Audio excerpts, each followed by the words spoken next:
So yeah, we will take some short time before we get into some really good three performances which are lined up ahead. We'll just talk about the concept of Bebak. As you can see, that this stage is called Bebak. And while the festival is Sufi, we thought that we need to translate Sufi in a slightly more modern, contemporary interpretation of it, which is not to say that the Sufi signature should not stay, because it is important to retain the originality of any art form for that matter. And it is therefore critical for us to be conscious of that. But we wanted to give it a slight twist, a slight so to say, Bebak literally means a bit of outrageousness, a bit of a fearless voice, a bit of a twist to the traditional, and doing it not in a revolutionary way, but in a more evolutionary way. Yeah. So this is why we are here. And if I was to just add a line, Adyam as a concept believes in the same thing. It is built on traditional textiles, but it makes it contemporary for global world. And our clusters actually see the Hindu-Muslim Sabhyata so beautifully every single day as we interact, because they work in such tandem, and that's how their roles are defined. So I have with me Reema Ahmed, who wears multiple hats, and I think the whole idea therefore was to just look at Bebak and its expressions in various ways. So my first question to her, of course, is that while this is how we thought Bebak is something which we should be imbibing in our culture, what is her perspective on it? How does she see it? And if at all there is any historical perspective to the word and its linkage to Sufism. Yeah. So over to you. Thank you, Manish. Lovely framing over there. And so for Bebak, for me, is essentially not so much about fearlessness, which is the literal meaning of the word Bebak, Urdu mein. The origin of the word is from the Persian language, where Be is lack of, Bak, fear. So lack of fear. The way I've interpreted it for myself and also in my work, in my writing, is closeness to authenticity, to who we essentially are, and being able to live that, being able to perform that, being able to, be alive with that feeling.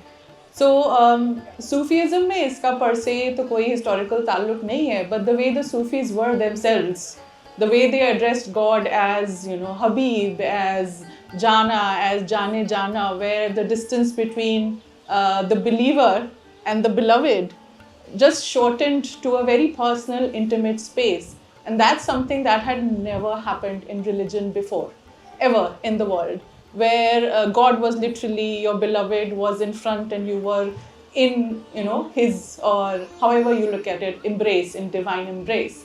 So that is how the whole fearlessness of the way they practiced faith, it amazes me. And that is how I see the connection of Bebak over there. And they lived it in a way which came with enormous costs, at personal costs, at political costs. A lot of them, if you look at the history of the Sufis, were thrown out of their cities, were punished, were excommunicated. So much violence also, but they kept that faith and love alive in a way that made sense to them. And that is how, I understand Bebak. That's how it comes alive for me. So yeah, any new thought that emerges. Yeah. So just on this, like taking this forward, and I did mention about the Ganga Jamni Tehzeeb, and I think that whole syncretic culture in itself is all about tolerance, it's about acceptance, it's saying that okay, everything coexists, which is what Sufism also is in a way, it's about oneness. But somewhere that is being lost, somewhere it is getting weakened. Yeah. And from a social and a literary perspective, if you have any thoughts as to why that is happening, Yeah. and what is it that's leading to this fearlessness getting difficult to sort of practice. Yeah. So, as I'm hearing your question, I'm thinking of this sher by Miraj Faizabadi. He wrote it sometime in the 1980s, which was also a very politically and socially time of upheaval. He says, "ये बुज़दिल सी सियासत है इस सदी का कमाल, ये बुज़दिल सी सियासत है इस सदी का कमाल, तीर चलते रहें और कमा दिखाई न दे." Where fear and this anxiety between communities is has kind of percolated amidst us so subtly that it's even hard to see it. It's hard to point your finger at it, to touch it, to know where it comes from, and you absolutely cannot say it aloud. And that is what has led to this difficulty in living those traditions of togetherness, of belonging, where those traditions, say for example, the way we have performed weddings. One cannot really decide if this is a Hindu tradition or this is a Muslim tradition. The traditions of Mayu, Mehndi, of Sangeet, Right. Mehndi itself with its Arabic kind of lineage, and Haldi with its very Indian lineage. And that goes to what you said about craft as well, about how we have lived our lives, about food, was so enmeshed that you couldn't really say what came from where. But when fear enters the picture, it becomes hard to own this tehzeeb that has belonged to us. Now it's otherized, and when you see someone as the other, you don't want to touch whatever comes from there, which is why it's difficult now. It's becoming harder and harder and practiced only in very thought out, performative also spaces, but Right. that is what it is. Yeah, but unidentified forces are obviously Yeah. difficult to reckon with. Yeah. And I think, like, I would just take an example from textile, for example. So there are certain customs where, for example, Muslim weavers don't like to weave animals. And it's a beautiful philosophy behind it, which I got to know recently, because they say that we cannot, what will we tell Allah that how could we create a creature? Because He's the only one who can create a creature, so how can you allow me to create a creature, and Yeah. therefore I would not. Now, somebody can look at it as fussiness, somebody Yeah. can just look at it as a simple religious belief, but that belief is so beautiful. When I heard that, I was like, now I will never force anybody to make an animal motive, because the thought is so pure and lovely. So, things like these, but I think somewhere, I think we have to practice it in our everyday life. Yeah. And that brings me to women as a subject, because when it happens about how women have to express their out of the norm, and things have of course changed and they're changing so often. But I still go back to like 100-year-old example of Ismat Chugtai, who of course was like somebody who, I don't know if there is still any character who can come up to her kind of, and I particularly like the fact, there's a small fact where she actually had said that I don't want to be buried because I would suffocate in my grave. So, which was such an indication of thing that she would not want to be stopped from her opinion or from her way of living even after she's gone. Yeah. So that kind of bibakness or bibakiyat is something which I think is still to be seen, and of course now we see it in more women in many more doses, but I think that is somewhere still to be identified even way better than some of these progressive writer movement and all have done. So any thoughts on this as to what makes women do it and what makes them tick or what does not let them do it? So what makes women be bebak in their expression is essentially survival, right? So when you're pushed in ways where it is hard to be authentic, where you have to really think twice about making decisions that are related to finance or where you go or who you marry or how you dress, women are creative. They figure out ways in which to express themselves, which can't really be, denounced, they can't really be punished for it, but they still own that space. Women have always done that. They found loopholes. It's sad that we have to do this, but it's also a sign of how human beings in general have evolved amidst threats.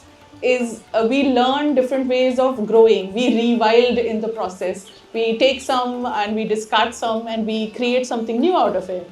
And why it's so hard for people to see this kind of fearless expression or authenticity in women is that they connect that with morality.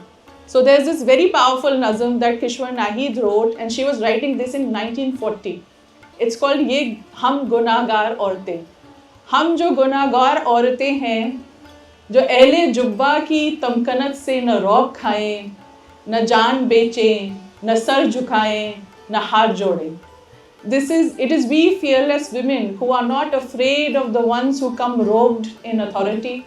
We do not bow our heads to them. We do not sell our bodies to them, and we do not clasp our hands in front of them. But look at what we become then, sinful women. Right? So the minute a woman crosses a threshold of propriety, of what she is supposed to be, the world is very quick to make it, connected to her morality or her lack of morals or sexual kind of promiscuity and all of that. And that is a very violent way in which to attack women. It keeps them, so to speak, in their place, because it is difficult to operate in this place where, or to be authentic for women, where you are challenged in a very moral way, because then it kind of hampers everything else that you're doing in life, how you're raising your children, who you want to marry, where you want to live.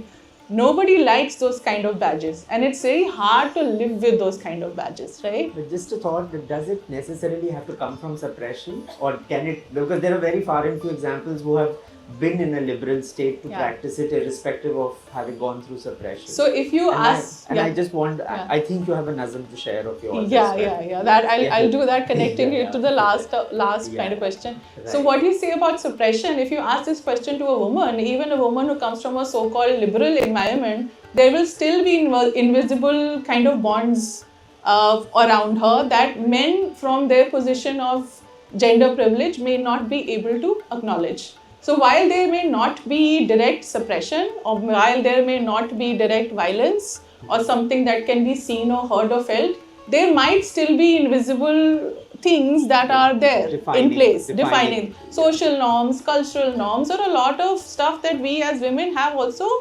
internalized, which are for us to kind of explore and come out of as we grow older. I know a lot of my friends are here, friends who are in their 40s now, and I know, knowing them 10 years ago and myself 10 years ago, how we have grown. It's taken us so long to say, no, actually this comes from inside me. It's a reflection of everything outside of me, and I don't want it anymore. So it takes that whole life journey. About the nazm, what you were saying about, Bebak expression and how it kind of, how it can be seen as a revolution of sorts. Okay. But what I wanted to add over there, what it need not be a violent or in-your-face revolution. It can also be just a way of life, where it is not very loud, where you're not really fighting it out, where you don't have weapons, because that is also sometimes counterintuitive. That creates more enemies than friends. And how do we do that? Or who are the people who are doing that? So when Manish first started this conversation with me, he asked me to write a nazm, and what I've written is actually in honor of everyday people like you or me, who may not have the political agency, who may not have the financial agency or security to openly say certain things or do certain things, but who are still fearless in their everyday lives. आपकी इजाज़त हो तो मैं पढ़ के सुनाऊं? My phone doesn't recognize me anymore. And I'm sorry, we are wearing sunglasses. We prefer eye contact, but well, this is. फिर हम आपको देख ही नहीं पाएंगे. तो इस नज़्म का नाम है मुलाकात. इसका एक वर्जन मैंने एक किताब अपनी लिखते टाइम, कंपाइल करते टाइम अपनी दोस्त के साथ 2 साल पहले लिखी थी, एक वर्जन उसका. But when I was coming here, I was looking for material, from our life. And I saw how in the last 2 or 3 years, the way I have approached the ability to be Bebak has also shifted from a very vocal, loud, activist wala andaz to a very everyday, welcoming kind of space. And this is what it is about. इसका नाम है मुलाकात. रोज़मर्रा के पागलपन की दहलीज पे सुखड़े हुए बच्चों और धुलाई के बीच मेहनत और रोज़गार में फंसे बच्चेदानी से दिखते सालन में हमेशा चम्मच चलाते हुए बसों और मेट्रो की भीड़ में धक्के खाते हुए हम खुद से मिलते हैं. नन्हे पैरों को नींद की तरफ दाबते हुए हम खुद से बातें करते हैं. अपने चटके हुए नाखूनों से गंदगी साफ करते हुए हम खुद को पुकारते हैं. हमारी आवाज़ हम तक अचानक आती है जैसे उबलती हुई चाय, और उतनी ही तेज़ी से गायब हो जाती है, एक लम्हे में और हमेशा के लिए. दूध जैसे चाय का रंग छीनता है, ठीक वैसे कड़क मज़ा भीना पड़ता हुआ ताज़गी फीकेपन में तब्दील होती. एक भारीपन हम पे तारी होता है, एक बेख्वाब नींद आती है जिसमें हम तन्हा हैं. जहाँ हम कोई नहीं हैं। न कोई जाना माना नाम फेमिनिस्टों एक्टिविस्टों की दमकती फहरिस्त में, ना ही रील सी तेज भागती जिंदगी के नीचे कोई नन्हा सा हाशिया। हम अपनी मर्जी से कम ही कहीं आते जाते हैं, बस वहाँ जाते हैं जहाँ हमें थोड़ी सी जगह मिलती है या जहाँ हम खुद अपनी जगह बनाते हैं। रात के अंधेरे में अपने लिए कई कोने खोदते हुए हमारे पास बस दो ही औजार हैं, एक ये खुश्क जुबान और ये बेबाक जिगर। So I have the English version also if you'd like me Please, to. please, yeah. Is that okay? Yeah. Okay. So in English, of course, meeting, mulaqat. So close to the brink of everyday madness, hemmed in by babies and washloads, stuck in livelihoods and hard work, an endless stirring of spoons in gravies that look like afterbirth. Dragged along in the crowds of buses and metros, we meet ourselves in silence. We speak to ourselves, pressing little feet to sleep. We speak to ourselves, cleaning jagged nails of dirt. Our voice reaches us violently, like tea leaves brewing, and it is lost just as quickly, in an instant and forever.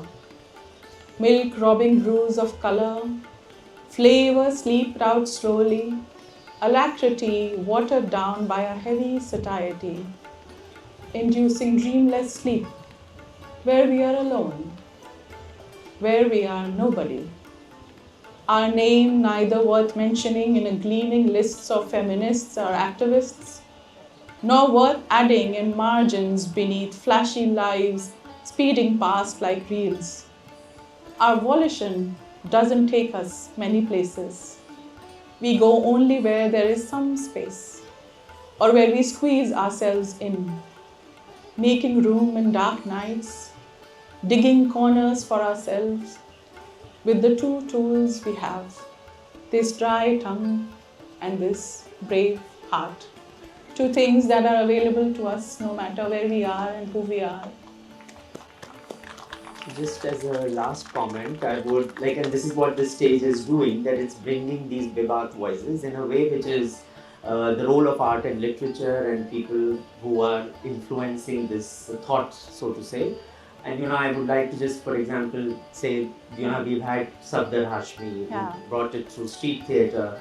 Or there's actually a film which I would actually request, if it's a short film on YouTube called Bebak, but by Shafia Iqbal, Yeah. Shafia Iqbal, and it's a gorgeous, like it's a 20-minute film. It's about a girl who refuses to wear a burqa, and how patriarchy actually plays within houses as well, of course, and even in the society. So it's very well expressed in that.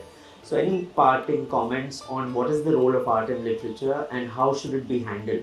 Because it should never become irresponsible, or it should never become something which is not palatable. Yeah. Because that's the only way it can actually find larger meaning and more mass appeal. Yeah. So just a thought on that, and we end with that comment. Yeah. So two streams of thought over here. One is that there is the field of where artists work, where creative people are writing, and there is so much work being done. So Safdar Hashmi, of course, Safdar, his name meant fearless, and he died fearless and he lived fearless, where he was making plays like Kursi, Kursi, Kursi and Aurat and all of that. There are lots of new age artists. There is Nalini Malini, there is Shiv Selo Suleiman, there is Daku, who are doing installation art on subject as varied as ecological distress, environmental distress, as well as domestic violence. They, these plays are put up for people to become a part of. What I love about these creative projects is how they are very, they create a relationship between the viewer and the artist, where people can walk through these installations and experience what the artist is trying to say. And then there's this second kind of creative thread where I feel art can go beyond just a product to behavior. to relationship making, which is where I feel the power of activism really is. There is nothing as strong as making people come together, building community, which projects like Karwan-e-Mohabbat run by Harsh Mandar and Natasha Badwar, they're doing amazing work. They're making films, they're doing the India Love project. Then there is, a project called Interfaith Aftars run by Rana Safi, Nazia Aram, taken up by a whole lot of women, where people invite, Muslim women invite other people into their households. Now one can argue, is this art? I say yes, this is lived art. This is where you're creating art and exchange culturally, where you invite people who are non-Muslim and give them an experience of what is iftar about, what's fasting about. Then there's Shagufta Siddi's, what she calls experiential seminars, where she's taking people to Qom, she's taking people to Braj area, people from all walks of life, all communities. So I feel like these are also ways of living art and creativity, where you're going beyond what is supposed to be revolutionary to what can be a powerful relational exchange, where you're, like my teacher says, where you can allow yourself to be a pilgrim in other people's cultural landscapes. How different would life be if we would allow ourselves to be a pilgrim in each other's cultural landscapes? Wonderful. That's such a lovely thing to end this conversation with.